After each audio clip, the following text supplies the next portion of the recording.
Supreme court வந்து செந்தில் பாலாஜி அவர்களுக்கு bail கொடுத்தது வந்து மந்திரி ஆகிறதுக்கு கிடையாது. சுப்ரீம் கோர்ட் அவருக்கு பெயில் கொடுத்ததே மந்திரி ஆகிறதுக்கு நினைச்சிட்டு இருக்காங்க. ஏன்னா அது அப்படி வந்து ஒரு பின்பம் வந்து தெரியுது வெளியில. இது செக்ஷன் 45 ஆகப்பட்டது அரசியலமைப்பு சட்டத்துக்கு உட்பட்டதா இல்லையா? இதுக்கு முன்னாடி பெயில் டினை பண்ணும்போது அவர் மந்திரியா இருந்ததுனால தான் கொடுக்கல. பவர் தான் முக்கியங்கிறது தான் செந்தில் பாலாஜியோட பாயிண்ட். அதுக்காக அவர் வந்து தன்னுடைய வாழ்க்கையை அர்ப்பணிச்சிருக்காரு பவருக்காக எல்லா ஃபார்ம்ஸ்லையும். அப்படின்னும் பொழுது எந்த கட்சி பவருக்கு வருதோ அந்த கட்சிக்கு லாயலா இருப்பாரு. இன்ஃபேக்ட் திமுக இருக்கக்கூடிய சீனியர் லீடர்ஸ் என்ன சொல்றாங்கன்னா, அவருக்காக பார்ட்டியே வந்து பதவியேற்பு இல்லாம deputy chief minister Udhayanidhi Stalin அவர்கள் வெயிட் பண்ணும் பொழுது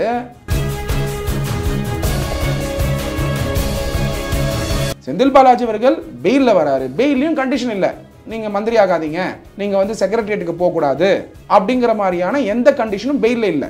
ப்ரொசீஜர் எஸ்டாப்ளிஷ்ட் பை லா ஏதாவது வயலேட் ஆனா பெயில் கிடைக்கும். பிரெடிகேட் அஃபென்ஸ், அவர் வந்து ஊழல் வழக்கே எப்போ வந்து ட்ரையலுக்கு வரும்னு தெரியாத பொழுது அவர் சிறைச்சாலையில் இருக்கிறது வந்து அவருடைய லிபர்ட்டி அஃபெக்ட் பண்றதுனால, மந்திரிங்கிறதுனால கிடையாது. ஏன்னா செந்தில் பாலாஜி அவர்களுக்கு பெயில் கிடைக்கிற அன்னைக்கு அவரு மந்திரி கிடையாது. என்ஃபோர்ஸ்மெண்ட் டைரக்டரேட் வந்து செந்தில் பாலாஜி அவர்கள் இன்வெஸ்டிகேட் பண்ணும்போது சப்சிக்வெண்டா அரெஸ்டே பண்ணிட்டாங்க. அதான் பாயிண்ட் டு பி நோட். இப்போ क्वेश्चन என்னன்னா, பிரெடிகேட் அஃபென்ஸே இன்வெஸ்டிகேஷன் போயிட்டு இருக்கும்போது சார்ஜ் ஷீட் போடாத பொழுது எப்படி பிரிவென்ஷன் மணி லாண்டரிங் ஆக்ட்ல அரெஸ்ட் பண்ணுவாங்க அப்படிங்கிற அந்த क्वेश्चन அவருக்கு இருந்துட்டு இருந்தது. ஆனா பிரிவென்ஷன் மணி லாண்டரிங் ஆக்ட் படி என்ஃபோர்ஸ்மெண்ட் டைரக்டரேட் அரெஸ்ட் பண்ணாங்க. ஏன் பண்ணாங்கன்னா,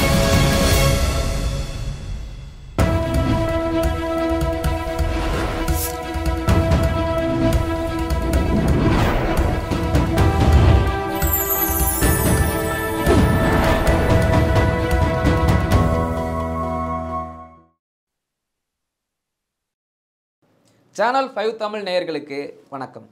இன்றைய நேர்காணலில் நம்மோடு இணைந்திருப்பவர் உச்சநீதிமன்ற வழக்கறிஞர் திரு சத்யகுமார் அவர்கள். வாருங்கள், அவரோடு பேசுவோம். சார் வணக்கம். சார் வணக்கம் அரவிந்த். செந்தில் பாலாஜிக்கு பெயில் கிடச்சிச்சு, அவரும் வந்து மந்திரி ஆயிட்டாரு. அப்படி இருக்கும்போது திருப்பி ஏன் இந்த மேட்டர் வந்து செந்தில் பாலாஜியை நோக்கி இந்த மேட்டர் வந்து ஸ்டார்ட் ஆயிருக்கு அப்படின்னு பார்த்தீங்கன்னா, சுப்ரீம் கோர்ட் வந்து செந்தில் பாலாஜி அவர்களுக்கு பெயில் கொடுத்தது வந்து மந்திரி ஆகிறதுக்கு கிடையாது. நீங்கள் சுப்ரீம் கோர்ட்டுடைய பெயில் ஆர்டர் காப்பி போய் பார்த்தீங்கன்னா, அது கிளியராக ஃபுல்லாக படிச்சிங்கன்னா உங்களுக்கு என்ன தெரிய வரும்னா, செந்தில் பாலாஜி அவர்களுக்கு பெயில் கொடுத்தது வந்து purely on the ground of law. Question of law என்ன? கொஸ்டின் ஆஃப் லானா பிரெடிகேட் அஃபென்ஸ், அதாவது அவர் மேலே இருக்கக்கூடிய ஊழல் குற்றச்சாட்டு. அந்த ஊழல் குற்றச்சாட்டு ட்ரையலே நடக்காத பொழுது எப்படி வந்து பிரிவென்ஷன் மணி லாண்டரிங் ஆக்டில் வந்து இவ்வளோ நாள் பிரிசனில் இருக்க முடியும்? ட்ரையல் தொடங்கிறதுக்கான எந்த வாய்ப்புமே எவ்வளோ நாள் ஆகும்னு தெரியாத பொழுது பிரிவென்ஷன் மணி லாண்டரிங் ஆக்ட் படி அவர் வந்து அரெஸ்ட் ஆகி பிரிசனில் வந்து என்ஃபோர்ஸ்மெண்ட் டைரக்டரேட்டோட ப்ரொசீடிங்ஸ்க்கு எப்படி இருக்க முடியும் அப்படிங்கிற pertinent question of law base பண்ணி தான் செந்தில் பாலாஜி அவர்களுக்கு பெயில் கிடைக்குது. இது செந்தில் பாலாஜி அவர்கள் மட்டும் பெயில் கிடைக்கல. நீங்கள் பார்த்தீங்கன்னா ஜூலை 2024 செப்டம்பர் அக்டோபர் வரைக்கும் தொடர்ச்சியாக, இப்போ நவம்பர் மாதம் கூட பார்த்தீங்கன்னா நிறைய பேருக்கு வந்து பிரிவென்ஷன் மணி லாண்டரிங் ஆக்டுக்கு கீழே அரெஸ்ட் ஆனவங்க, என்ஃபோர்ஸ்மெண்ட் டைரக்டரேட் அரெஸ்ட் ஆனவங்க எல்லாருக்குமே பெயில் கிடைச்சிட்டு இருக்கு சுப்ரீம் கோர்ட்டில், உச்சநீதிமன்றத்தில். காரணம் என்ன அப்படின்னு எடுத்து பார்த்தீங்கன்னா அரவிந்த், பிரிவென்ஷன் மணி லாண்டரிங் ஆக்டில் இருக்கக்கூடிய செக்ஷன் ஆகப்பட்டது section 45 of the prevention money laundering act. Prevention money laundering ஆக்டில் செக்ஷன் 45 ஆகப்பட்டது முக்கியமான ஒரு செக்ஷன். அந்த செக்ஷன் எடுத்து பார்த்தீங்கன்னா அரவிந்த், அதில் offences to be cognizable and non bailable, அதில் சப்செக்ஷன் 1 உட்பிரிவில் notwithstanding anything contained in the code of criminal procedure. இப்போ வந்து Bharatiya Nagarik Suraksha Sanhita BNSS, no person accused of an offence under this act shall be released on bail or on his own bond unless the public prosecutor has been given an opportunity to oppose the application for such release, and where the public prosecutor opposes the application, the court is satisfied that there are reasonable grounds for believing that he is not guilty of such offence and that he is not likely to commit any offence while on bail, then bail கொடுக்கலாம்னு சொல்லியிருக்காங்க இந்த ப்ரொவிஷனில் section 45 படி. இந்த section 45 ஆகப்பட்டது அரசியலமைப்பு சட்டத்துக்கு உட்பட்டதா இல்லையா அப்படிங்கிற question of law வந்து ஆகஸ்ட் மாதம் வந்து இன்னொரு கேஸில் வர ஆரம்பிச்சது.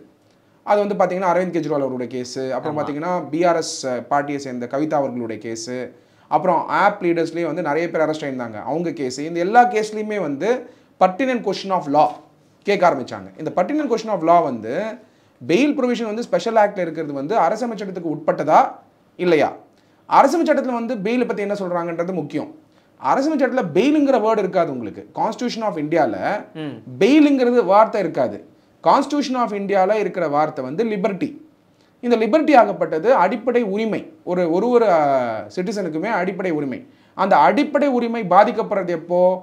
அரஸ்ட்னால, ஸ்டேட் எடுக்கக்கூடிய ஆக்ஷன்னால அடிப்படை உரிமை பாதிச்சா ஆர்டிகல் 21 பார்த்தீங்கன்னா இந்த மாதிரி அரெஸ்ட் நடக்கும் பொழுது அவங்க லிபர்ட்டி வந்து அஃபெக்ட் ஆனால் எப்படி அஃபெக்ட் பண்ணணும்னு இருக்கு.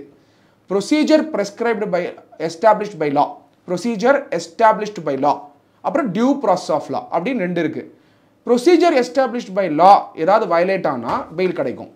இல்லை ரெண்டாவது வந்து ப்ரெடிகேட் அஃபென்ஸ், அவர் வந்து ஊழல் வழக்கே எப்போ வந்து ட்ரையலுக்கு வரும்னு தெரியாத பொழுது அவர் சிறைச்சாலையில் இருக்கிறது வந்து அவருடைய லிபர்ட்டி அஃபெக்ட் பண்ணுறதுனால, மந்திரிங்கிறதுனால கிடையாது. ஏன்னா செந்தில் பாலாஜி அவர்களுக்கு பெயில் கிடைக்கிற அன்னைக்கு அவர் மந்திரி கிடையாது. பெயில் கிடைச்ச அடுத்த சில நாட்கள்லேயே மந்திரி ஆகிறாரு. நிறைய பேர் நினச்சிட்டு இருக்காங்க சுப்ரீம் கோர்ட் அவருக்கு பெயில் கொடுத்ததே மந்திரி ஆகிறதுக்கு நினச்சிட்டு இருக்காங்க. ஏன்னா அது அப்படி வந்து ஒரு பின்பம் வந்து தெரியுது வெளியில. சுப்ரீம் கோர்ட் கொடுத்தது பெயில் வந்து purely on the question of law. அவர் மந்திரி ஆகிறதுக்காக கொடுக்கல. செந்தில் பாலாஜி மந்திரி ஆகிறதுக்காக சுப்ரீம் கோர்ட் கொடுக்கல பெயில். இன்ஃபேக்ட் மந்திரி இல்லாதனால தான் அவருக்கு பெயிலே கிடைச்சது. ஏன்னா இதுக்கு முன்னாடி பெயில் ரிஜெக்ட் ஆகும்பொழுது செந்தில் பாலாஜி வந்து மினிஸ்டரா இருந்ததுனாலையும், அவருடைய பிரதர் அசோக் குமார் அவர்கள் வந்து அப்ஸ்காண்ட் ஆனதுனாலையும், மூணாவது வந்து இன்கம் டேக்ஸ் டிபார்ட்மெண்ட்டை வந்து அவருடைய சப்போர்ட்டர்ஸ் வந்து தாக்குனது வந்து ஒரு பாஸ்ட் கான்டக்ட் வந்து அப்சர்வேஷனுக்கு கோர்ட்டுக்கு வந்ததுனாலையும் அவருக்கு வந்து பெயில் வந்து நிராகரிச்சிட்டாங்க. அவருக்கு கிடைக்கல பெயில். சப்சிக்வெண்ட்டாக ஒரு மந்திரி பதவியில் ரிசைன் ஆகி அப்புறம் ப்ரெடிகேட் அஃபென்ஸ் எப்போ முடியும் தெரியாத பொழுது, 3 ப்ரெடிகேட் அஃபென்ஸில் எந்த ப்ரெடிகேட் அஃபென்ஸ் எப்போ முடியாத பொழுது அது என்ஃபோர்ஸ்மெண்ட் டைரக்டரேட் வந்து சுப்ரீம் கோர்ட்டில் வந்து ஆர்கியூ பண்ணும்பொழுது எப்போ அது தொடங்கும் எப்போ முடியுங்கிற அந்த கான்கிரீட் டேட்ஸ் கொடுக்க முடியாதனால அவருக்கு வந்து prevention of money laundering act கீழே பெயில் கிடைக்குது. அரவிந்த், இதுதானே ரீசன் தவிர செந்தில் பாலாஜி அவர்கள் மந்திரி ஆகிறதுக்காக பெயில் கிடைக்கல. இல்லை, இந்த கேள்வி அவங்க கேட்கும்போது அமைச்சர் வந்து ஜாமீன் கிடைச்ச உடனே அமைச்சர் வேண்டுமான்னு இப்போ கேட்குறாங்க உச்சநீதிமன்றத்தில். அன்னைக்கு ஜாமீன் கொடுக்கும் போதே ஒரு நிபந்தனையோடு இல்லை அமைச்சர் பதவி வைக்கக்கூடாதுன்னு ஒரு நிபந்தனையை உச்சநீதிமன்றத்தில் வைக்க முடியாதா அப்படின்னு ஒரு டெஃபினட்டா நீங்கள் கேட்குற கொஸ்டினுக்கு வந்து 100% எல்லார் மனசுலையும் இந்த கொஸ்டின் இருக்கு. சுப்ரீம் கோர்ட் பொறுத்த வரைக்கும் supreme court has unlimited powers with respect to judiciary. எந்தெந்த மேட்டர் வந்து சுப்ரீம் கோர்ட் நோக்கி வருதோ அந்த மேட்டர்ஸ்க்கு வந்து அபெக்ஸ் கோர்ட் சுப்ரீம் கோர்ட்டுக்கு வந்து unlimited powers to declare law. 3 organs, legislative, executive, judiciary. Legislative law pass பண்ணுறாங்க, எக்ஸிக்யூட்டிவ் எக்ஸிக்யூட் பண்ணுறாங்க, ஜுடிஷியரி டிக்ளேர் பண்ணலாம் லாவை. அப்படி பார்க்கும் பொழுது ப்ரிவென்ஷன் ஆஃப் மணி லாண்டரிங் ஆக்டில் ப்ரெடிகேட் அஃபென்ஸ் முடியாத பொழுது பிஎம்எல்ஏ ப்ரொசீடிங்ஸ் கண்டினியூ பண்ண முடியுமா முடியாதா? Point number 1. ரெண்டாவது, சிறைச்சாலையில் ஒரு சமயம் இருந்தால் லிபர்ட்டி அஃபெக்ட் ஆனால் பெயில் கொடுக்கலாமா கொடுக்க முடியாதா? ரெண்டாவது பாயிண்ட். இதுக்கெல்லாம் பார்த்தீங்கன்னா சட்டத்தில் கிளியராக சொல்லப்படலை. அதனால சுப்ரீம் கோர்ட் என்ன பண்ணுறாங்க? தேர் declaring the law. Of course judicial review கிடையாது, இது பெயில் ப்ரொவிஷனில் இன்டர்பிரேட் பண்ணுறாங்க லாவை. இன்டர்பிரேட் பண்ணி பெயில் கொடுக்குறாங்க. பெயில் கொடுக்கும்போது அவர் மந்திரி இல்லைன்றதுனால தான் கொடுக்குறாங்க. இதுக்கு முன்னாடி பெயில் டினை பண்ணும்போது அவர் மந்திரியா இருந்ததுனால தான் கொடுக்கல. அப்போ பெயில் கொடுத்த உடனே மந்திரியானது சுப்ரீம் கோர்ட்டுக்கே வந்து ஒரு ஆச்சரியக்குறியா வந்தது. நீங்க பாத்தீங்கன்னா எக்ஸாக்டா லைவ் லால அரவிந்த் இதுதான் headlines. We grant bail. Bench சொல்லியிருக்காங்க, சுப்ரீம் கோர்ட் பெஞ்ச் கிட்ட இப்போ வந்து விட்னஸஸ் வந்து ஃபைல் பண்ணியிருக்காங்க பெட்டிஷன்ஸ்.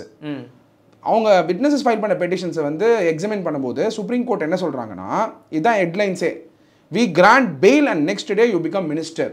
ஆச்சரியக்குறி.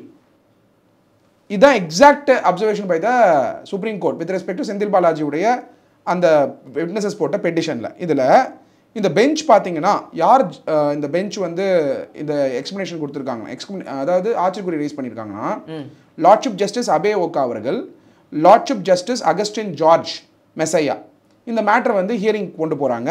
அப்போ அவங்க வந்து இந்த ஹியரிங் வந்து ஆர்கியூ பண்ணிருக்கும் பொழுது லார்ட்ஷிப் ஜஸ்டிஸ் அபே ஓகா அவர்கள் அப்சர்வேஷன் சொல்கிறாரு. I quote the exact words of the bench which got reported. அவர் என்ன சொல்கிறாருன்னா, we grant bail and the next day you go and become minister. ஆச்சரியக்குறி. Anybody will be bound to be under the impression that with your position as a senior cabinet minister, ஏன்னா அதிமுகலையும் ஒரு மினிஸ்டராக இருந்திருக்காரு, திமுகலையும் மினிஸ்டராக இருக்காரு, எங்கே மினிஸ்டராக முடியுமோ அங்கே தான் இருப்பார் அவர்.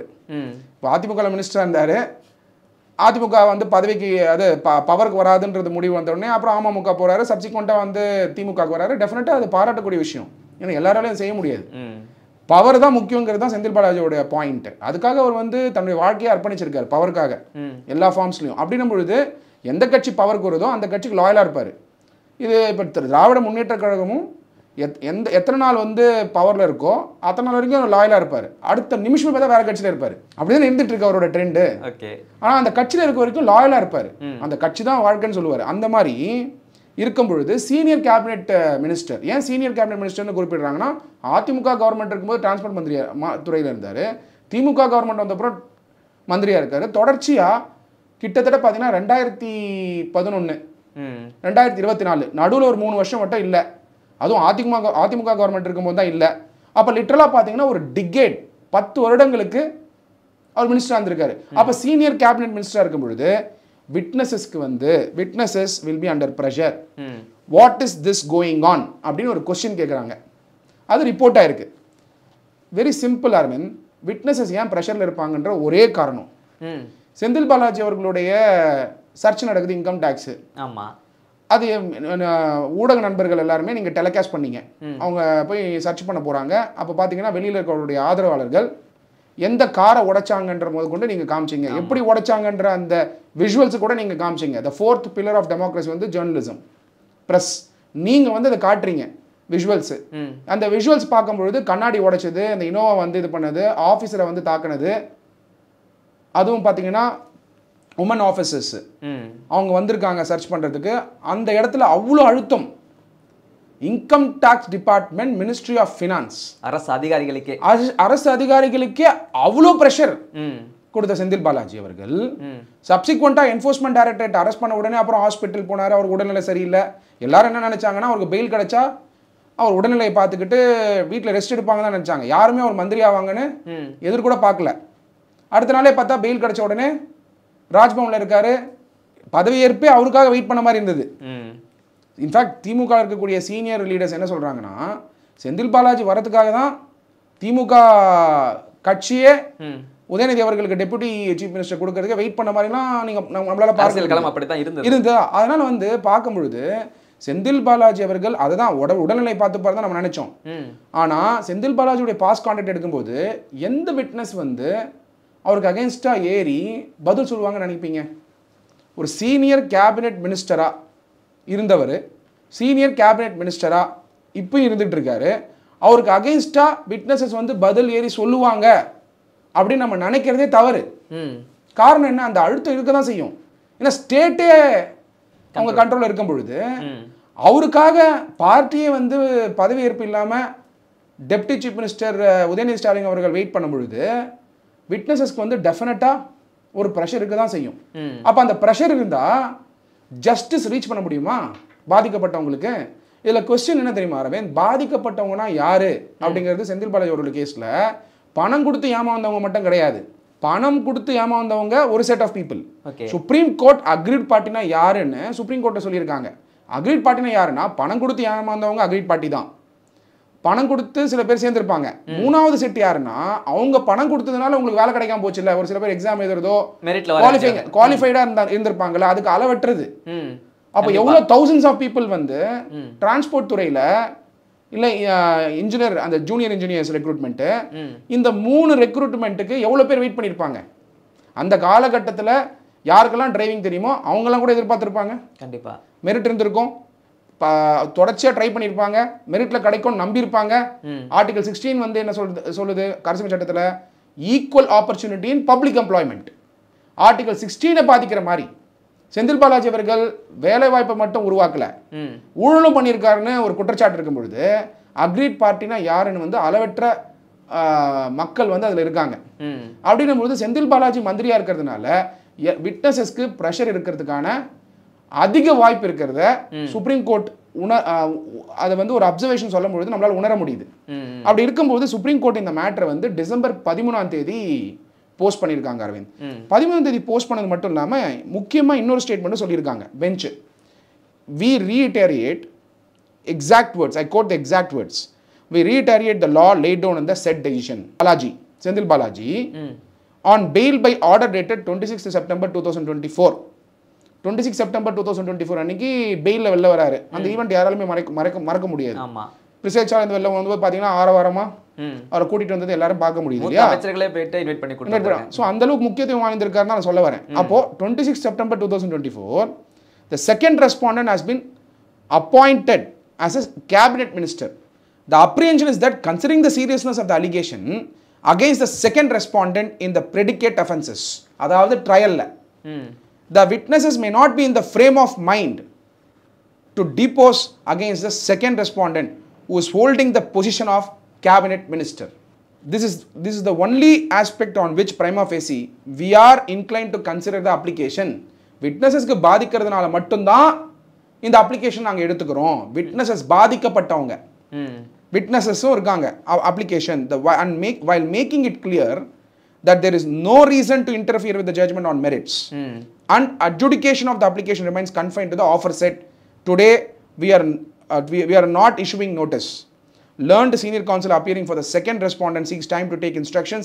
List the matter on 13 December அப்படின்னு பெஞ்ச் வந்து அப்சர்வேஷன் கொடுத்துருக்காங்க. இதில் வந்து முக்கியமாக பார்க்க வேண்டியது எதுக்காக இந்த அப்ளிகேஷன் எடுத்துக்கிறாங்க.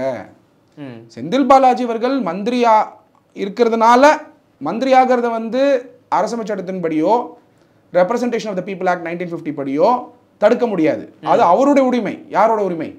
செந்தில் பாலாஜி அவர்களுக்கு மந்திரி ஆகிறது அவரோட உரிமை. ஏன்னா இஸ் எலெக்டட் ரெப்ரசன்டேட்டிவ், எம்எல்ஏ ஆயிருக்காரு, சப்சிக்வெண்ட்டாக மினிஸ்டராக இருந்திருக்காரு. சிறைச்சாலை இருக்கிறதுனாலேயே மினிஸ்டராக இருக்க முடியாது கிடையாது. கன்விக்ட் ஆனால் கூட அப்பீல் போய் சஸ்பென்ஷன் சென்டென்ஸ் வாங்கினா ஸ்டில் நீங்கள் மினிஸ்டராக இருக்கலாம். இதில் ஒரு கேள்வி வருது சார் மக்கள் மத்தியில். அரசு அதிகாரிகள் ஒருவேளை தவறு செஞ்சு கைது செய்யப்பட்டு ஜாமீனில் வந்தாலும் அவங்க அரசு பதவி எதுவும் கொடுக்க போகிறதில்ல அரசு வேலைகளில். இப்படி இருக்கும்போது இதுவும் அரசு பதவி தானே, இதில் மட்டும் ஏன் இப்படி ஒரு தாழ்வுதாச்சுன்னு மக்கள் மத்தியில் ஒரு கேள்வி வருது. அதுக்கு விளக்கம் என்ன சார்? டெஃபினட்டாக இப்போ நீங்கள் அரசியலமைப்பு சட்டத்தை எடுத்து பார்த்தீங்கன்னா ஈவன் அரசு அதிகாரிகள் ஊழல் குற்றச்சாட்டில் அரெஸ்ட் ஆகி பிரிசன் போய் வந்தால் கூட அவங்களை ரீஇன்ஸ்டேட் பண்ணுறதுக்கு ரிட் பெட்டிஷன் போடலாம். ஓகே, ஆர்டிகல் 226 படி நிறைய பேர் பார்த்தீங்கன்னா ஊழல் குற்றச்சாட்டு இருந்தும் பதவியில் வந்து அமர்ந்துருவாங்க. ஏன்னா ஃபண்டமெண்டல் ரைட். ஏன்னா ஊழல் குற்றச்சாட்டு தானே தவிர ஊழல் நிரூபிக்கல. அப்போ நாளைக்கு இல்லைன்னு சொல்லிட்டா இந்த வருடங்கள் ஃபுல்லாக அவர் ஒர்க் பண்ணாமல் போயிடுவார்ல, அதனால அவருடைய அடிப்படை உரிமை பாதிக்குது. ஸோ செந்தில் பாலாஜி பொறுத்த வரைக்கும் அவருக்கு அதே ஸ்டாண்டு தான். ஓகே ஓகே, செந்தில் பாலாஜி வந்து எம்எல்ஏ வந்து எலெக்ட் ஆகிறாரு. எலெக்ட் ஆகி அக்யூஸ் தான் இருக்காரு. இன்னும் ட்ரையல் முடியல.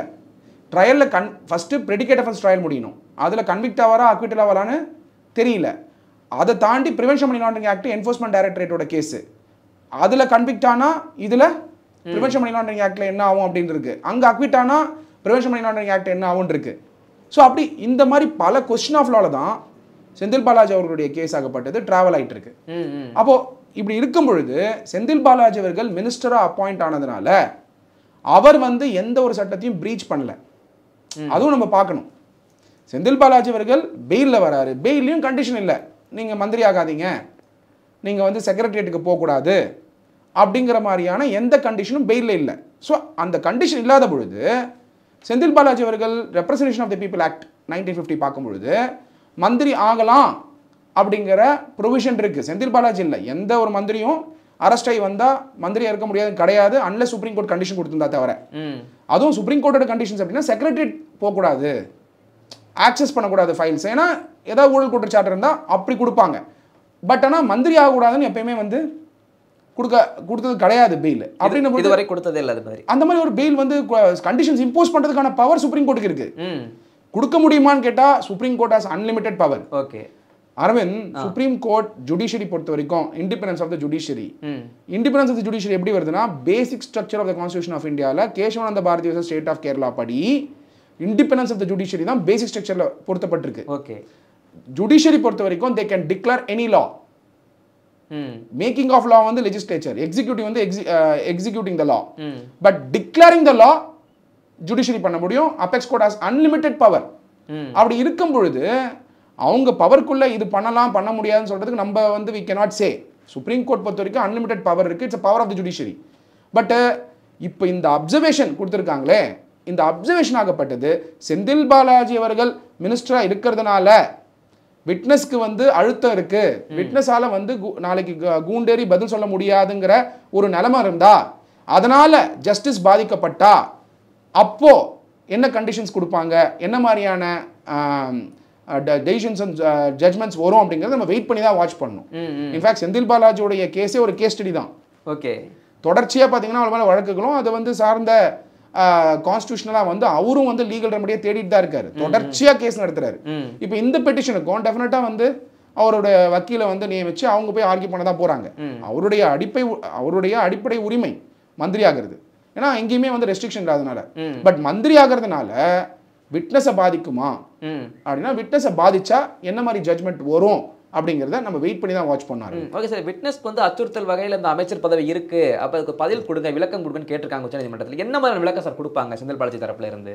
இப்போ விட்னஸ் பொறுத்த வரைக்கும் அவங்களுக்கு அழுத்தம் இருக்கா இல்லையாங்கிறத அவங்க எக்ஸ்பிளைன் பண்ணுவாங்க. டெஃபினட்டாக அஃபிடேவிட்ஸ் சைன் பண்ணுவாங்க, அதுக்கான கேள்விகள் கேட்டால் பதில் சொல்லுவாங்க, எப்படி வந்து இது பாதிக்குது விட்னஸஸ்ங்கிறத கண்டிப்பாக எக்ஸாமின் பண்ணுவாங்க. To that extend supreme court வந்து இப்போ எடுத்திருக்காங்க, அதுதான் அப்சர்வேஷனாக இருக்குது. ஸோ அப்போ அந்த அப்சர்வேஷனை பேஸ் பண்ணி அந்த அப்சர்வேஷனுக்கு வந்து சுப்ரீம் கோர்ட்டுக்கு பதில் கிடைச்சா அதுக்கான தகுந்த ஆர்டர்ஸை வந்து சுப்ரீம் கோர்ட் பாஸ் பண்ண தான் போகிறாங்க. So we have to wait and watch.